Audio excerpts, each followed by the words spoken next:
En una entrevista que pueden ustedes encontrar en YouTube, en la que el director de cine norteamericano Oliver Stone entrevista a Vladimir Putin, en uno de los fragmentos de una entrevista de 4 horas editada, le pregunta por la homosexualidad y le pregunta por cómo es posible que en Rusia no se pueda difundir la ideología de género en las escuelas y no se pueda hacer proselitismo homosexual.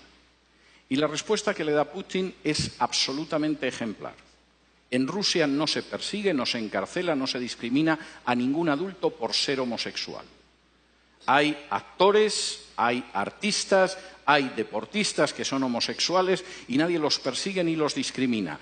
Pero no vamos a tolerar que adoctrinen a los niños en una ideología que es contraria a la familia. Porque la base de esta nación es la familia. Si el niño se convierte en adulto al llegar a los 18 años y decide ser homosexual, es una decisión suya. Pero no vamos a tolerar que la familia la destruyan desde abajo, haciendo proselitismos con niños que no tienen el criterio suficiente para decidir en un sentido o en otro. Yo puedo estar muy poco de acuerdo en muchas cosas con Putin, pero ahí le doy toda la razón. En el caso de China, todavía son más estrictos. Y he tenido ocasión de hablar con chinos acerca de esto. Los chinos siguen arrastrando la herida de lo que ellos llaman el siglo de humillaciones. Hace ahora poco menos de un siglo, los británicos, que ambicionaban apoderarse de la porcelana, del té, de la seda china, quisieron hacerse con ella, pero los chinos no veían que los ingleses tuvieran nada con lo que pudieran intercambiar la seda, el té o tantas cosas valiosas. De modo que los ingleses, puesto que nada de lo que ellos vendían les interesaban a los chinos, decidieron venderles drogas y les obligaron a abrir puertos por los que introducían el opio para consumo de los chinos.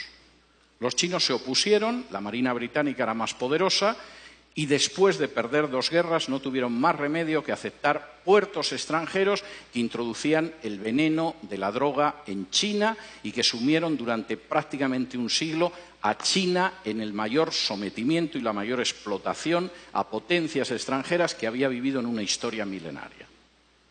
La visión de los chinos sobre la ideología de género es la misma. Esto es peor que el opio que trajeron los ingleses.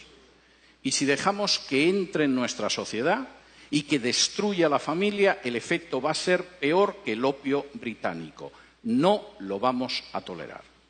No porque seamos cristianos, el régimen es un régimen ateo, sino porque creemos en la familia y sabemos que la nación se basa sobre la familia.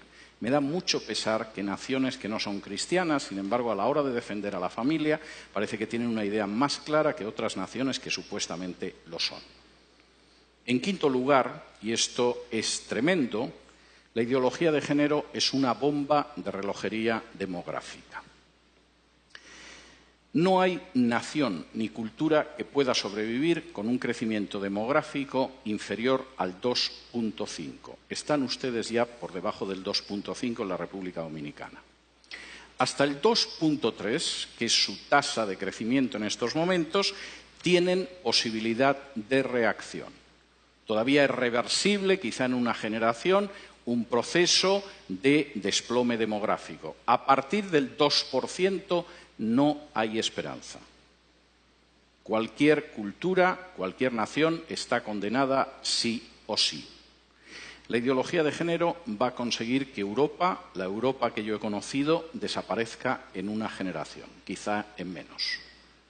En España la tasa de crecimiento demográfica es del 1,1. Es normal, hemos matado más de 1 millón de criaturas en el vientre de sus madres, siguiendo la supuesta salud sexual y reproductiva. La tasa de crecimiento de los musulmanes en España es del 8,1. Como ven, el futuro que le espera a la cultura española y a la nación española no es ideal. Reduzcan ustedes su tasa de crecimiento. Bajen del 2,3 en el que están ahora a un punto de crecimiento demográfico donde se condenen a sí mismos como país y como cultura. Y después solo falta que puedan entrar en masa inmigrantes de otro país sin ningún tipo de control y la República Dominicana que ustedes conocen habrá desaparecido antes de un cuarto de siglo. Denle las gracias a la ideología de género en ese sentido. Finalmente, y esto me parece muy importante, la ideología de género es un ataque directo contra la soberanía nacional. Finalmente, no es algo que deciden los políticos de este país. Los políticos de este país, en muchos casos, ignoran qué es la ideología de género, como los políticos de otro país. En otras ocasiones solo piensan en su propia promoción personal.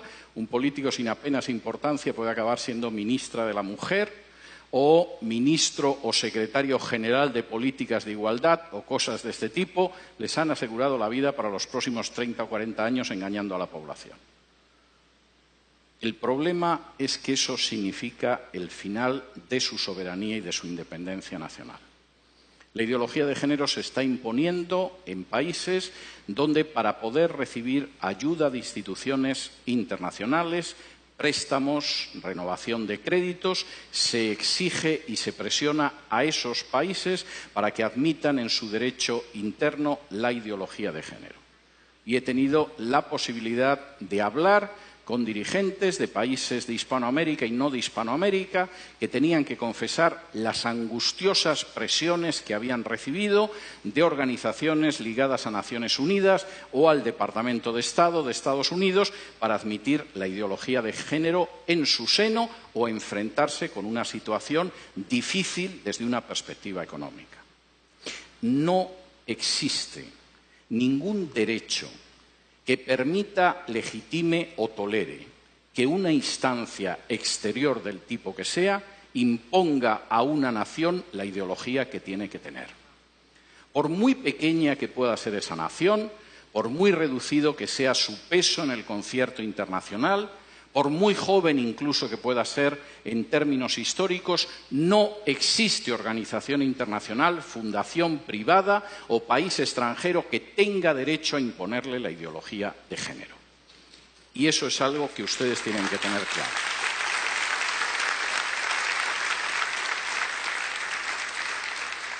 Y si me lo permiten, antes de pasar al terreno de las preguntas, quisiera realizar un paralelo a una situación esencial en la historia de Israel.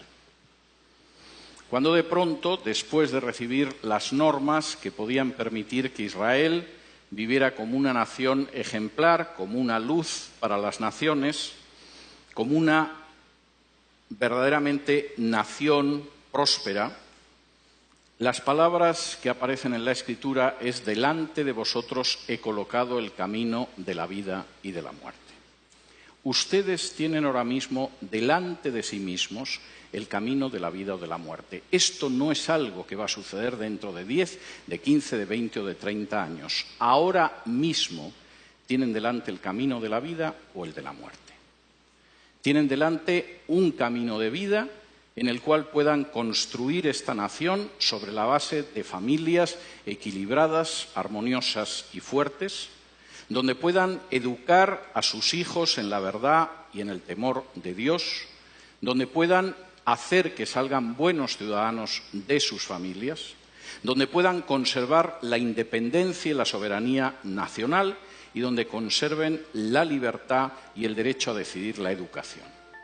Y ese es un camino de vida para este país, como para cualquiera. O tienen delante el camino de muerte, el camino en el que van a ver cómo su soberanía nacional desaparece, cómo se destruye la familia natural, cómo se acaba con el sistema educativo, cómo se levanta un sistema de mordaza totalitaria sobre los ciudadanos de este país, cómo se tritura el principio de igualdad bajo la ley, cómo su demografía desaparece y cómo al final se encuentran condenados como cultura o como nación. Delante de ustedes ahora mismo hay un camino de vida y hay un camino de muerte encarnado en la ideología de género. Ustedes son los que tienen que decidir. Muchas gracias.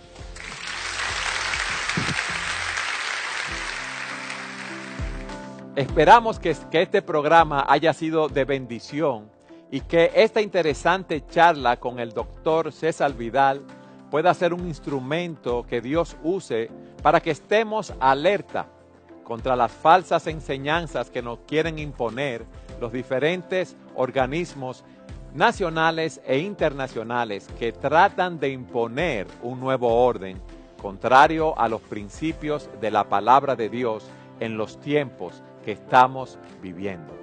Gracias por habernos acompañado en su programa Entendiendo los Tiempos.